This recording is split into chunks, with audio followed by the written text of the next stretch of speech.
Advocate Hansraj भगत, पूर्व MLC, Punjab Vidhan Parishad, Punjab सरकार, 1933-1945। मेघ समाज के लिए अनुसूचित जाति मान्यता के अग्रदूत, पंजाब। एडवोकेट हंसराज भगत सियालकोट, अब पाकिस्तान के एक प्रमुख विधि विशेषज्ञ और सामाजिक कार्यकर्ता थे, जिन्होंने भारत के संविधान के अंतिम रूप लेने से पूर्व मेघ समुदाय को अनुसूचित जाति एससी की मान्यता और संवैधानिक संरक्षण दिलाने में निर्णायक भूमिका निभाई। 1. अनुसूचित जाति मान्यता की मांग। मेघ समुदाय को डिप्रेस्ड क्लासेस, बाद में अनुसूचित जाति की सूची में शामिल करने की मांग को सशक्त रूप से आगे बढ़ाया गया। मंगूराम मांगूवलिया, आदि धर्म मूवमेंट। एडवोकेट हंसराज भगत भीमराव रामजी आंबेडकर के वैचारिक मार्गदर्शन में हंसराज भगत ने विधिक और संवैधानिक ढांचे के भीतर कार्य करते हुए यह सुनिश्चित किया कि मेघ समुदाय राजनीतिक और सामाजिक अधिकारों से वंचित न रहे। 2. संविधान सभा से पूर्व भूमिका। पंजाब स्टेट फ्रेंचाइज कमेटी को असहमति रिपोर्ट। भारत शासन अधिनियम 1935 के अंतर्गत डिप्रेस्ड क्लासेस के प्रतिनिधित्व की व्यवस्था की गई थी। इसी संदर्भ में पंजाब स्टेट फ्रेंचाइज कमेटी का गठन किया गया, जिसका उद्देश्य पात्र समुदायों की पहचान करना था। बहुमत रिपोर्ट में कई योग्य समुदायों को शामिल नहीं किया गया।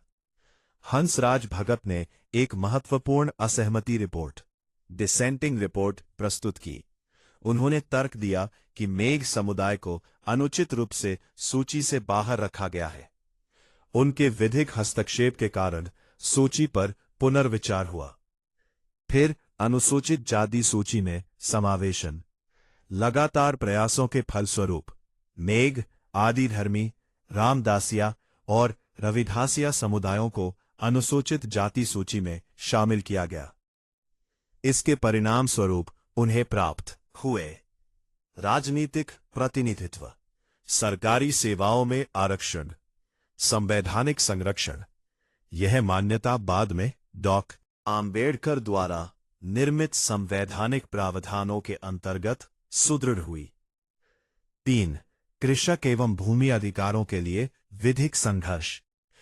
एडवोकेट हंसराज भगत ने भूमि और काश्तकारी अधिकारों के लिए भी संघर्ष किया।